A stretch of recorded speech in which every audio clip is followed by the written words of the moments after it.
Oi, gente, tudo bem? Aqui é a Isa e no vídeo de hoje eu trouxe uma conversa super legal que a gente teve com a escritora e booktuber Paola Alexandra. Nesse bate-papo, a gente falou principalmente sobre o seu novo projeto, que é o Entre Romances, um programa literário que vai acontecer por meio de lives ao longo de novembro e início de dezembro e vai trazer várias reflexões super importantes sobre o universo da literatura. Nessa conversa com a Paola, a gente também conversou um pouco sobre o preconceito que existe em cima de livros românticos, a importância da literatura jovem nas nossas vidas e muito mais. Então, se você quiser conferir, já deixa seu like, se inscreve no canal e bora lá! Tudo bem com você? Oi, tudo bem com você? Ai, tudo certo também. Muito obrigada por topar participar, viu? Eu que agradeço o convite, fiquei super feliz. Queria começar falando sobre o projeto do Entre Romances mesmo, né? Eu assisti a primeira live, que foi o piloto, que deu início a esse projeto, e eu achei muito legal, porque teve uma produção bem grande, teve vários convidados, e eu queria entender como que foi que surgiu a ideia de você iniciar esse projeto. Agora na quarentena, né, a gente viu muitas pessoas produzindo lives e a gente gosta desse tipo de conteúdo aqui em casa e nós sempre pensamos em como trazer isso para a literatura. Inicialmente, a nossa ideia era pensar em um local externo para fazer uma decoração diferente, para realmente, talvez até para nós sentirmos que nós estamos criando conteúdo diferente para o canal, porque são tantos anos, então tem essa necessidade de inovação, né? Acabou que não deu certo essa ideia, com tudo que nós estamos vivendo, a gente falou, por que não fazer em casa, de uma maneira mais íntima, como muitos booktubers estão fazendo, mas realmente com uma produção no estilo de programa de TV, porque nós queríamos quadros, nós queríamos matérias, e assim, sempre foi um sonho ter algo nesse estilo, focado em literatura, e por que não usar o meu canal, né, o YouTube, um espaço que eu já tenho para produzir isso. Então, assim, a nossa inspiração maior foram os outros produtores de outros nichos que já estavam fazendo. Tem algumas pessoas de moda e comportamento que fazem esse mesmo estilo de live, que não é apenas uma live de transmissão, de conversa, de bate-papo, interação com os inscritos, né? Mas que também traz conteúdo. E aí a gente resolveu trazer isso para a literatura também. O resultado ficou muito legal. Eu, como assinante do canal, assisti e fiquei assim emocionada, porque realmente foram muitos convidados, teve quadros, que nem você falou. E como foi esse processo de organizar tudo, assim, montar um roteiro e falar, olha, o programa vai ter essa estrutura? Eu acho assim que até me empolguei um pouco nessa parte, porque como, né, a partir do momento que a gente falou, vamos fazer, eu comecei a pensar em todas as pessoas que eu convivo e que são legais e que eu gostaria de trazer para esse momento. Então eu já fui convidando meus amigos, tanto na parte de influenciadores dos livros, como também de autores, pessoas que eu queria que estivessem comigo nesse momento. E a partir do sim deles, então primeiro eu fui atrás da confirmação deles, e aí também dos parceiros, porque para produzir um programa nesse mesmo estilo, a gente precisou de uma parte financeira, tanto para produção de imagem, para produção de distribuição nesse estilo, né, nesse porte. Como não é uma live tradicional, então ele precisa de um suporte. E aí nós temos um amigo que já convive com o meu esposo, né? Eles têm um grupo de oração juntos, então eles nossa família é amiga e ele trabalha com isso agora. Então ele falou: olha, eu ajudo vocês, eu faço toda essa parte de transmissão. E aí só que tem um custo financeiro, então nós fomos atrás dos patrocinadores. E aí, tendo os patrocinadores e os convidados já firmados, eu pensei em como eu levaria para que não ficasse aleatório, né? Chamando os patrocinadores ou chamando os convidados. E aí eu montei opções para que os conteúdos estivessem em blocos. Então, o primeiro passo foi isso, confirmar quem participaria e trazer conteúdos relacionados com a literatura romântica e que teriam relação com essas pessoas que iam participar. E eu comecei a sentar e colocar ideias, assim, o que eu gostaria, se fosse ao contrário, se fosse eu assistindo, o que eu gostaria de ver de conteúdo? Porque isso é uma coisa muito importante para mim, assim, é trazer conteúdo. Então, eu acho que toda live, ela tem que ter algo a mais, ela tem que ter alguma base que a pessoa vai sair dessa live se sentindo inspirada ou algo, aprendendo alguma coisa, ou escutado uma informação pela primeira vez. Então, eu queria isso, que tivesse informação, mas que não fosse muito pesado. Então, eu fui atrás de dados sobre a literatura, sobre quais eram os livros mais vendidos, eu queria falar sobre o preconceito do romance, que foi realmente, né, o ponto de partida. Eu queria um programa que fosse quebrar esse preconceito da literatura romântica. E aí um assunto foi puxando o outro, quando eu vi eu tinha pauta para 3 programas e quis fazer um só, né?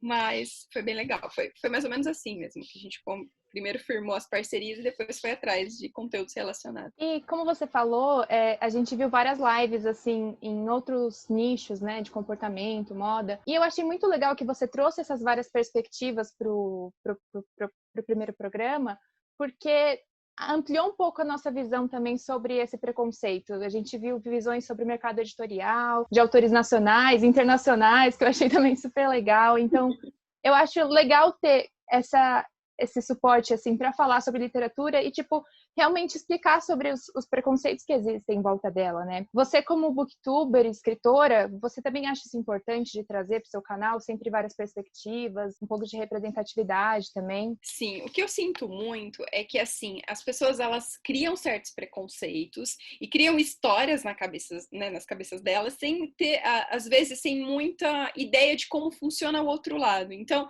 o que eu recebo muito de comentários, ai, mas essa capa é feia, ai, mas autor nacional da Amazon, todos os livros têm erro, ai, mas eu não leio o livro nacional porque todos eles são rasos, ai, porque esse livro tá muito caro e aí eu não compro porque tá caro. Então, assim, às vezes as pessoas, elas realmente sentem isso, mas elas não entendem o motivo de uma capa ser de determinada forma, de um preço do livro ser de determinada maneira.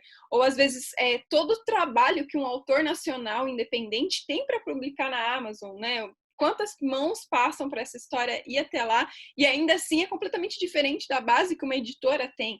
E assim, as pessoas não têm essa ideia. Então, nos últimos anos, o que eu tenho sentido muito é que assim, não adianta eu tentar eu preciso educar as pessoas. Então, o meu papel hoje, eu sinto no YouTube, o que eu quero, né? Não é só mais trazer uma resenha ou uma indicação de livro. Eu quero gerar esse debate. Então, hoje, todos os nossos quadros no canal, mesmo os quadros mais tradicionais, eu gosto de colocar certas informações para as pessoas realmente abrirem a mente. Então, eu queria trazer isso para o programa. Eu queria trazer, como que funciona? Ainda tem preconceito em romances? Tem. Mas olha os números. Quais são os números? Olha quanto já vendeu. Mas espera aí, mesmo já tendo vendido tudo isso, ainda não vendeu tanto quanto livros que não são de romance. Por quê? Então eu acho assim, é isso que eu queria. Eu queria responder as principais, ainda quero, né? A próxima temporada a gente vai trazer isso. Responder as dúvidas mais comuns dentro do canal que eu recebo e mostrar os bastidores. Porque eu acho que se você não conhece o processo como um todo, você não agrega valor. Então, quando um livro chega para você e você simplesmente acha que a autora escreveu, a editora traduziu, foi impresso e beleza. Mas você não entende que passou por leitura crítica, que passou por revisão, que teve gosto pessoal que às vezes interfere na tradução e isso acaba gerando inúmeros erros e falhas porque nós somos humanos, ou o motivo por trás de uma capa, se tem hot stamp, não tem hot stamp. Então, assim, eu quero trazer todas essas informações porque eu acho que a pessoa entende o motivo por trás. Esses dias mesmo eu recebi uma mensagem de uma leitora falando assim, você tem uma história no Kindle Unlimited e eu queria entender se eu lendo essa história pelo Kindle Unlimited, quanto você ganha? Você se incomoda em falar para mim quanto você ganha? E eu achei isso incrível, porque ela quis entender o outro processo. Então, ela quis entender como funciona para os autores, qual que é realmente, quanto daquilo vai para o autor, para valorizar o nosso trabalho. Então, eu acho que a partir do momento que a gente cria conteúdo para que as pessoas façam essa pergunta, não necessariamente que vai mudar, mas já cria uma formiguinha, né? Quanta gente hoje usufrui de leituras ilegais, porque acha que esse é o único meio de você ler livros. E não, às vezes nem sabem que digitar lá no Google PDF do livro tal é plágio, é crime, é ilegal. Quantas mensagens eu recebo? Eu li seu livro em PDF. Então, mas PDF é crime. Nossa, mas eu não sabia. Tá lá no Google e a pessoa simplesmente acha que é assim, porque não para pensar. E não é por maldade. Eu acho que muitos de nós temos isso no nosso dia a dia, né? A gente entra no automático e esquece de questionar certas coisas. Então, eu quero trazer isso pro Entre Romances, esses questionamentos, para que a gente consiga aprender como que funciona o mercado editorial como um todo, né? Eu acho bem legal porque é um processo de educação para o seu público e também para quem talvez, sei lá, pensou em ser escritor, escritora. É bem legal ver isso também, né? Porque você também é escritora, né? Então, como é para você ver essa troca com o seu público, assim? Eu fico muito feliz, porque, assim, quando eu escrevi Volte para Mim, depois que publiquei, eu recebi muitas mensagens do tipo, nossa, meu sonho é publicar um livro, me dá dicas, por onde eu começo? E eu não me sentia nem um pouco preparada para isso, né? Eu acho que até hoje eu não me sinto, porque escrever é uma coisa muito... Não tem certo ou errado, eu acho. Cada um vai aprender entendendo os seus trejeitos e como funciona. Mas a gente precisa começar de alguma forma. Eu acho que hoje é muito mais acessível você ser um autor nacional. É difícil, mas hoje a gente tem editora que já tem selos focados só em literatura nacional. Hoje a gente tem a Amazon, que, querendo ou não, é um caminho muito bacana. O KDP funciona muito bem. Tem autores hoje nacionais que ganham muito mais dinheiro com o KDP do que com livros tradicionais publicados por editoras grandes. Então, assim, só que as pessoas não sabem disso. Às vezes elas não sabem por onde começar. Então, como escritora, hoje eu me sinto mais preparada para mostrar essas diversas formas e para falar sobre isso com o meu público, para mostrar que todo mundo é capaz, todo mundo conhece. Gosto muito de bater na tecla que quando eu estudava, quando eu estava no ensino fundamental, eu era péssima em redação. Eu sempre fui.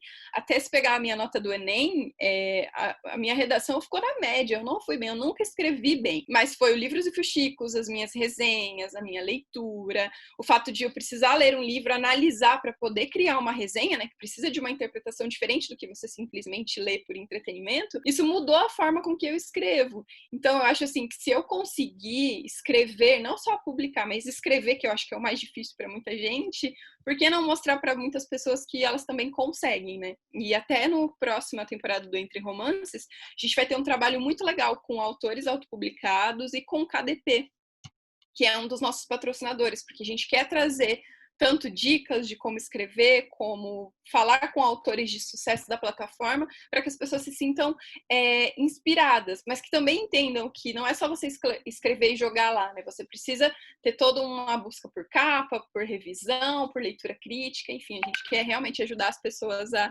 encontrarem o melhor caminho, porque, gente, escrever é libertador, assim, então... Aí o resultado fica incrível. Eu já li 2 dos seus livros e eu me apaixonei, assim. Obrigada, fico feliz. E sobre o programa agora, a primeira temporada que vocês vão começar, você poderia contar um pouco da estrutura, como vai funcionar, assim, os episódios? Vai ser semanal? Como é que vai ser esse lado da estrutura para o pessoal saber? Vai ser semanal, toda segunda-feira, a partir do dia 16 de novembro. E aí vão ser, né, as 4 segunda-feiras, então, de novembro e a primeira de dezembro. Nós fechamos 4 episódios. Cada episódio vai contar com um autor convidado, um autor nacional, sendo autopublicado ou sendo de grandes editoras. A gente tem autores muito legais confirmados. Nós também vamos ter matérias específicas relacionadas tanto quanto escrita, quanto com o mercado editorial. A gente vai falar de publicação, muito de escrita e publicação, como escrever e como publicar um livro, mas também vamos brincar falando sobre capas, sobre os próximos lançamentos, vamos ter algumas surpresas e falar mais uma vez sobre preconceito, sobre livros de romance, nossos livros favoritos. Então, acho que vai ser bem legal. Estou animada. Você pretende também continuar com próximas temporadas? Continuar o programa assim, por mais tempo? A ideia é sempre assim, né? Eu não sei com qual, talvez, frequência, se a gente conseguiria fazer de 6 em 6 meses, semestral, porque seria muito legal, e as pessoas estão muito empolgadas. Mas eu acho que também o que a gente fica atenta, Isabela, é porque as lives hoje, elas são um reflexo do momento que a gente está vivendo, né? Então, assim, é uma tendência dentro do mercado da internet. Mas eu preciso sentir como vai ser essa temporada, por não ser uma novidade mais, né? Não tão novidade. Sentir o engajamento, sentir a participação, se as pessoas gostam ou não, para que a gente consiga fazer mais. Porque nós precisamos do apoio dos patrocinadores, né? E eles veem muito o resultado. Então, se der resultado, acho que a gente consegue mais. Mas, assim, é um projeto que nós estamos gostando muito de fazer. E eu acho que quando você está tanto tempo na internet, ainda mais sobre livros, que querendo ou não, os formatos de produção de conteúdo para livros são mais tradicionais, assim, é difícil a gente encontrar booktubers que inovam muito, porque é difícil realmente. Então, agora que a gente achou um formato muito legal, muito nosso, que conversa com o nosso público, acho que a gente vai querer fazer até cansar, então... A ideia é tentar fazer mais temporadas. Eu só não sei com que frequência, assim, talvez semestralmente, eu acho que funcionaria bem. E você tá animada mais para algum quadro em específico? Tem algum convidado, assim, que tá acelerando seu coração? Tem. Ai, tem. Vai ter uma autora em especial que eu admiro muito ela, assim. Ela hoje é uma das autoras mais assim, nacionais, autoras de romances nacionais mais incríveis, assim, ela tem muitos livros publicados e toda vez que eu já participei de algumas mesas com ela, alguns eventos com ela, e toda vez que ela aparece eu fico assim, eu tô do lado dela, eu tô do lado dela. E agora ela vai participar, ela topou, então eu tô super feliz. Então nós vamos. Eu não consigo ainda te falar nomes, porque é tudo muito. A gente ainda tá ajeitando datas e tudo mais, então ainda não consigo te falar exato, assim. Mas a gente tem uma booktuber também super legal, que eu admiro muito o trabalho dela, que vai participar. E temos. Eu acho que o que eu mais estou animada são com os bate-papos em si, assim, que são todos autores assim e pessoas que eu admiro muito. E com as matérias, porque eu sempre gostei muito de história como um todo. Então, contar uma história é algo que me deixa feliz. Então, eu já fico pensando em como eu vou contar a história de como escrever e publicar um livro. Então, esse é um dos quadros que eu estou mais animada, que é contar a história de escrita, né? De escrita e publicação. A gente vai fazer aí um quadro específico para isso, e eu tô bem animada para contar essa história dos livros, assim. E falando sobre esse seu lado como escritora, você tem algum projeto também pessoal que você pode compartilhar com a gente? Você está trabalhando em algum outro livro? Como é que tá esse processo de escritora?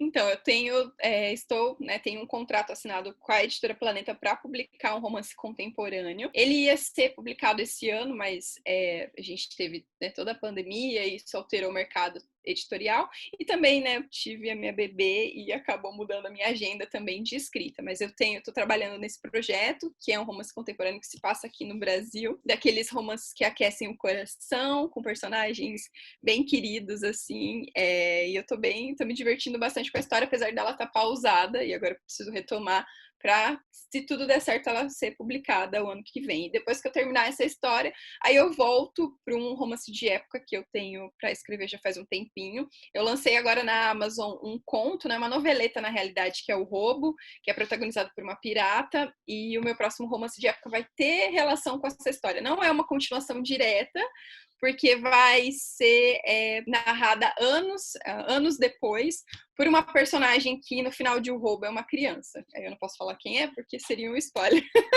Mas vai ser protagonizada por ela, então assim, estou muito animada para escrever essas duas histórias. Mas por enquanto são esses dois projetos que eu estou trabalhando. E com o Livros e Fuxicos, com o seu canal, porque ele está crescendo bastante. Estamos torcendo aqui para chegar nos 300 mil inscritos. Ai, sim, por favor. E você tem algum sonho, algum projeto com o canal? Porque esse projeto em si do Entre Romances já está sendo super incrível, assim, mas pensando no futuro, tem alguma ideia que já passou pela sua mente que você ainda quer colocar em prática? Na realidade, eu queria muito que o Entre Romances fosse para TV, assim, né? Eu queria que fosse um formato, já que a gente pode sonhar, né? Eu acho que existem tantos programas hoje que são voltados para tantos nichos, mas não existe nada assim para literatura, né? Então, eu gostaria muito de ser capaz de vender esse formato, o formato, a estrutura em si, para uma TV, eu acho que seria incrível. E com relação ao YouTube, eu penso assim, eu gostaria mais de fazer com que o canal ele mostrasse cada vez mais o peso da literatura romântica, né? A força da literatura romântica, seja através de adaptações de romances que agora vão sair, né? Tem muitos romances, principalmente romances sensuais, que foram comprados para virar filme, virar série. Então eu acho assim, a gente tem muito pano para conversar sobre isso, né? Mas a minha ideia é que atingisse mais pessoas. E eu tenho um clube do livro agora, que é algo que, né, eu tô bem feliz também, que já era um outro projeto que eu queria. E quem sabe, assim, eu acho que um sonho, talvez tornar esse clube do livro uma assinatura mensal com um livro. Acho que eu gostaria muito de ter uma caixinha, né, de assinatura de livros, assim. Mas são sonhos, acho que por enquanto são esses. Todos esses, né? Mas faz bem sonhar. Com certeza. E só para finalizar, eu queria que você mandasse uma mensagem para quem está assistindo, porque você fala muito sobre a importância da literatura jovem, da gente incentivar o hábito de leitura com o seu público, com os outros, com quem a gente conhece. Então, só para finalizar, uma mensagem assim falando sobre o que você considera essa importância da literatura na vida dos jovens. Eu acho que a literatura ela tem um papel muito bacana de fazer com que a gente viva 1000 vidas em uma só. Ela cria empatia. Hoje nós estamos passando por momentos muito difíceis em que às vezes a gente não consegue enxergar as dores do outro além da nossa, mas lendo a gente é capaz de se tornar mais empático, aprender mais, são ensinamentos diferentes, formas diferentes de aprender que muitas vezes são por entretenimento. Eu acho que nós estamos tão acostumados, às vezes, naquele dia cansado, aquela semana cansativa, a sentar na TV e assistir um filme legal. E por que não o livro, ele pode também ter esse mesmo peso, ele pode ser só um momento divertido, leve, fofo, para você estar sentado no sofá, passando um tempo com você mesmo e ao mesmo tempo aprender muita coisa. Então, eu acredito no poder dos livros, eu acho que os livros são capazes de mudar, de transformar o mundo, sim. E eu acho que leitura não precisa ser pesado. Então, se você aprendeu que ler é só clássico, que ler tem que ser cansativo, que ler tem que ser difícil, não, a verdade é que leitura pode ser leve, você pode ler um gibi, você pode ler um HQ, você pode ler um romance de banca, você pode ler o que você quiser. O importante é você estar lendo e fazer bom uso do seu tempo. Então, leia o que te faz feliz, porque eu tenho certeza que isso vai fazer muito bem. Levando em consideração o momento que a gente está vivendo, de tantas tensões emocionais, vale reforçar para ler o que faz a gente se sentir bem, né? Ai, disse tudo. Ai, queria agradecer pela sua participação. Foi incrível esse bate-papo.